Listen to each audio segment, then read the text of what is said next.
E para uma análise deste alerta do FMI, é nosso convidado Miguel Gomes da Silva, analista do Montepio. Muito boa noite.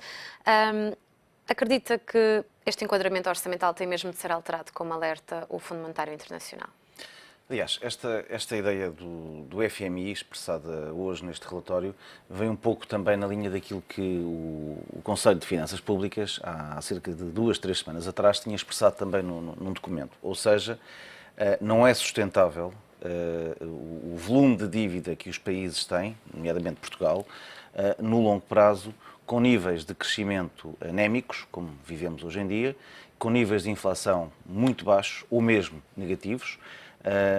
Torna-se para a gestão da dívida pública um problema e um caso sério, porque, por uma simples razão, em princípio, por uma simples razão em primeira linha, é que, com elevada inflação, há aqui um efeito, de certa forma, ilusório, mas que ajuda a dissimilar a dívida pública e ajuda também um pouco a não sobrecarregar tanto os déficits orçamentais, ou neste caso os orçamentos dos Estados, sendo que a parte do saldo orçamental que vai a negativo e que tem que ser alimentado com a nova dívida, sai beneficiado com a inflação. Portanto, basicamente, resumindo em linguagem um pouco mais acessível, aquilo que este documento diz é que temos que crescer e temos que ter medidas que sustentem e que estimulem o crescimento, que é um pouco contrário àquilo que a Europa andou a fazer nos últimos anos, que foi fixado basicamente no controlo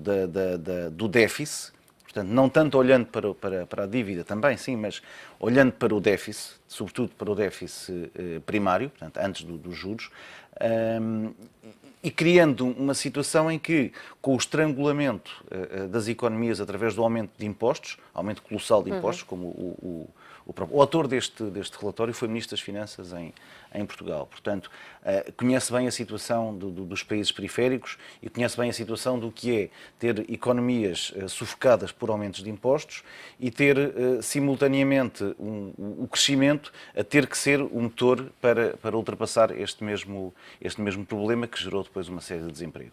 Portanto, em termos resumidos, o que este relatório vem dizer é que precisamos de poupar nos períodos de maior abundância, portanto, quando não temos crise, não é o período atual, portanto, quando temos crescimento económico, quando temos inflação, pelo menos na casa de 2%, os Estados devem não gastar, mas sim juntar um pouco e acumular para fazer face aos períodos mais difíceis, como aquele que agora atravessamos, de forma a alisar um pouco aquilo que são os ciclos económicos e evitar que haja, nos períodos expansionistas de crescimento, uma política de gastos públicos bastante feroz e acentuada, que coincide normalmente também com as vésperas de eleições, e em períodos mais críticos como este, que tenhamos um aumento de impostos de forma a compensar precisamente o déficit orçamental. Mas este alerta é feito até 2020. Parece-lhe que Portugal, nestes 5 anos, terá algum período em que poderá, então, fazer esta poupança, um ano mais positivo?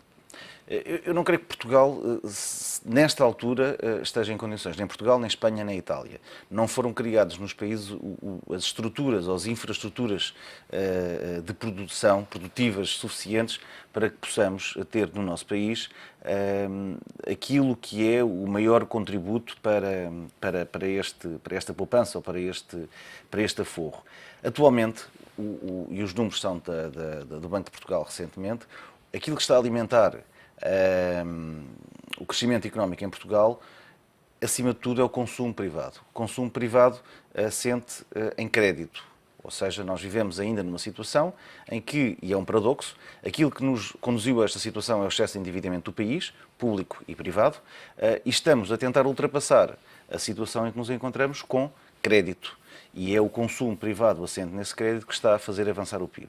Portanto, ou temos reformas que têm que ser estruturais, que têm que atrair investimento estrangeiro e português, têm que convencer os empresários a investir e a criar emprego, de forma a que possamos ter um crescimento sustentado, ou então, e garantidamente não será até 2020, portanto estamos apenas a 5 anos, ou então em 2025, 2030, teremos um problema semelhante àquele que estamos a passar atualmente.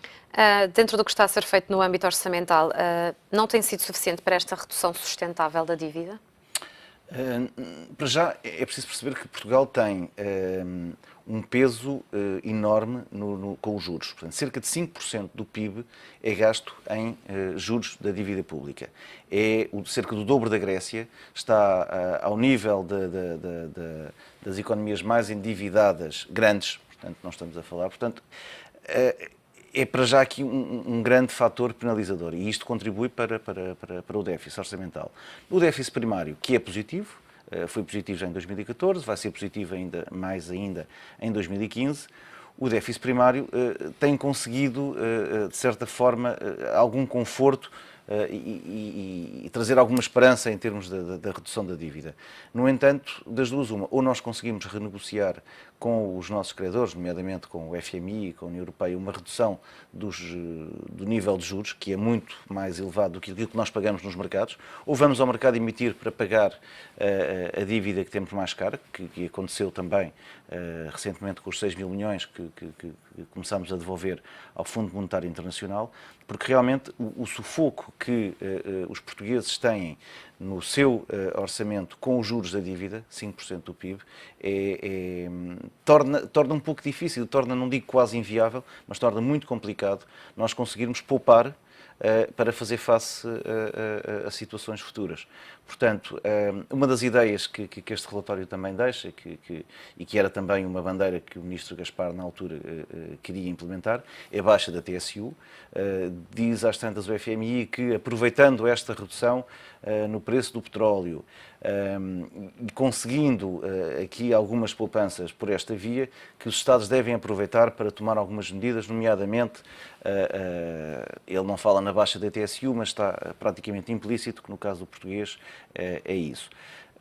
No entanto, a baixa da TSU pode trazer algum alívio às empresas, trará seguramente à tesouraria das empresas, mas não vai criar mais emprego.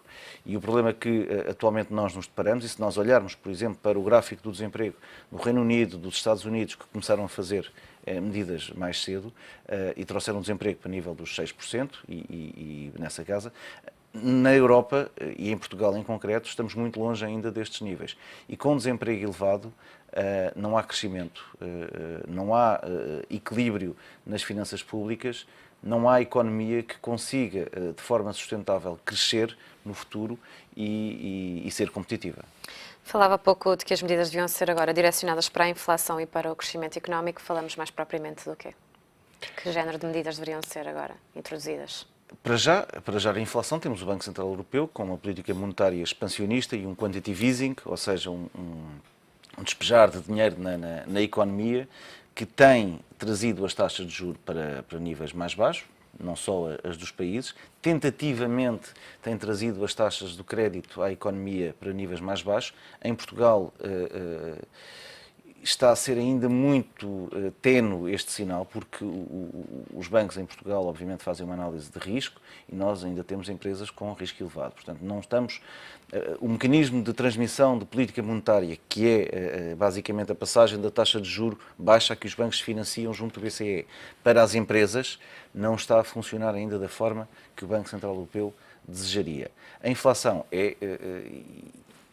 na prática, a chave de tudo isto, porque quando nós temos inflação baixa ou negativa, como é o caso dos meses mais recentes, há aquela tendência e isto é teoria, mas depois na prática acaba por funcionar, as pessoas adiam o consumo. Porque é que eu vou comprar hoje uma televisão ou um automóvel se amanhã é mais barato? Porque é que eu vou testar o depósito de combustível agora, se calhar se eu colocar meio depósito agora e meio depósito para a semana, vou pagar menos. Portanto, este adiar do consumo, baseado na expectativa de que os preços serão mais baixos, é altamente penalizador para a economia. Do outro lado, do lado do investimento, os empresários adiam também os seus investimentos porque sabem que a capacidade produtiva, se for aumentada, não vai ter na parte da procura correspondência. Ou seja, as pessoas como adiam o consumo, os empresários também vão adiar a produção. E isto é um efeito cíclico que é um dos problemas da economia, mais grave ainda do que a hiperinflação, e que traz um crescimento anémico, negativo e expectativas muito pobres. O Japão está nesta situação há cerca de 20 anos, sem taxa de inflação que estimule o investimento, que estimule o consumo, torna-se difícil uma economia crescer. E a mensagem de hoje do FMI é: com a inflação baixa não há crescimento, sem crescimento é muito difícil equilibrar as dívidas públicas. E repare que nós em 2014 tínhamos 130% de dívida face ao PIB, em 2020 teremos 120%. É um valor altíssimo e é o dobro daquilo que foi o compromisso dos países na altura do acordo de Maastricht, que basicamente fundearam o euro e que serviram como base aos critérios de convergência. É déficit no máximo de 3%, dívida pública de 60% e inflação de 2%. Se repararmos atualmente, o único em que estamos mais ou menos perto é o déficit, que será, segundo o Conselho de Finanças Públicas, 2,8% negativo em 2015, segundo o FMI será 3,2%. A dívida pública estamos no dobro e a inflação estamos muito longe dos 2%. E, portanto, pode continuar a ser preocupante para a economia portuguesa que Portugal seja um dos países que ainda continua a merecer a maior atenção do FMI? Porque continua a ser o país que tem uma dívida pública mais elevada e uma dificuldade na criação de riqueza também mais elevada. Portanto, há uma série de reformas que não foram feitas. Nós não temos as fábricas que os alemães têm, não temos a capacidade que os espanhóis têm de trazer investimento para a sua terra. Temos o turismo que tem crescido, tem sido um dos vetores principais no crescimento económico. No entanto, temos uma grande dificuldade em trazer investimento. E temos também uma grande dificuldade em colocar os nossos empresários, ou por falta de capital, ou por falta de interesse, em colocar o seu dinheiro nas empresas. Porque há um vício que é europeu mais do que americano, mas é sobretudo português, em que o crédito bancário é a principal fonte de financiamento de qualquer investimento. Enquanto nos Estados Unidos, o normal é, nos Estados Unidos e no Reino Unido, nos países anglo-saxónicos, o normal é nós agarrarmos no dinheiro que temos, investirmos e só pedimos ao banco o suficiente para alavancar um pouco a atividade. Em Portugal é o contrário, 80% do valor do investimento numa empresa, em média, são capitais alheios, ou seja, crédito bancário. E isto desresponsabiliza, por um lado, o empresário, porque sente que se as coisas não correrem muito bem, é mais fácil saltar fora, porque o perde não é tanto, são os bancos que perdem, e para a banca é mais complicado também, porque tem que fazer um escrutínio da análise de risco muito mais elevada, porque não tem tanto o compromisso de quem está a gerir essa empresa, esse negócio. Falava há pouco também dos alertas por parte do Conselho de Finanças Públicas, que alertava que Portugal ia voltar a violar os limites impostos pelo PEC a partir de 2016. Esta é uma realidade que devia ser tida já em conta nos programas eleitorais?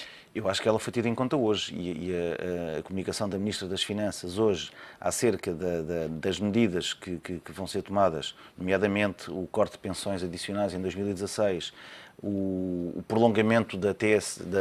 Dos cortes nos salários? Nos cortes de salários e no imposto extraordinário, no IRS, na sobretaxa de IRS, sim, que será prolongada até 2018 ou 2019. Este era um dos principais fatores que levou o Conselho de Finanças Públicas a escrever que iríamos não cumprir já a partir do ano que vem. O FMI, no relatório de hoje, pelos números que eu vi, penso que leva já em conta as medidas adicionais. Portanto, com estas medidas que a Ministra das Finanças anunciou hoje, parece-me que o Conselho de Finanças Públicas pode rever as suas previsões e vamos cumprir nos próximos anos. Tendo em conta o relatório do Banco de Portugal, dos indicadores coincidentes, é referido a estabilização do consumo privado, que entretanto interrompeu a trajetória descendente, como também referi há pouco. É um sinal de que este consumo privado pode ganhar fôlego a partir de agora? Como eu dizia há pouco, o consumo privado é, feliz ou infelizmente por um lado, mas ainda bem que ele também existe, o motor do crescimento económico em Portugal. Por outro lado, o outro indicador, o indicador da atividade económica, que tem uma relação quase direta com o PIB, em termos de projeção daquilo que pode ser a variação percentual do PIB, evidencia uma trajetória de melhoria desde o final de 2014, ou seja, subiu 0,1% em fevereiro, subiu agora 0,6% em março, foi a quarta subida consecutiva, pelo menos é a expectativa de que poderemos ter um crescimento económico do PIB, podemos ter um crescimento do PIB positivo. Do lado do consumo privado, é basicamente a confirmação de que é ele próprio que continua a sustentar este crescimento. Eu recordo que a previsão do crescimento para 2015 é de 1,6%, quer do Governo, quer do FMI. Nós estimamos no Montepio que poderá ser 1,7%. Parece-lhe que também poderão rever em alta a estimativa? Eu penso que o próprio Governo poderá rever em alta, se calhar um pouco mais para o verão, a estimativa do crescimento económico, pelo menos para 1,7%. Pelo menos uma a 2 décimas, acho que é expectável. E perante estes dados do Banco de Portugal, parecem-lhe suficientes para declarar esta trajetória de melhoria da economia portuguesa? Repare, os indicadores coincidentes são indicadores e são muitas vezes revistos. Aliás, o próprio de fevereiro foi revisto para 0,1, tinha sido projetado 0,4 anteriormente e foi revisto, foi confirmado em 0,1. Portanto, são indicadores, como o próprio nome indica, não são dados concretos, são frequentemente revistos. Portanto, é um indicador, mas está longe de ser algo que seja muito fiável. Miguel Gomes da Silva, muito obrigada por ter estado presente neste Hora Económico.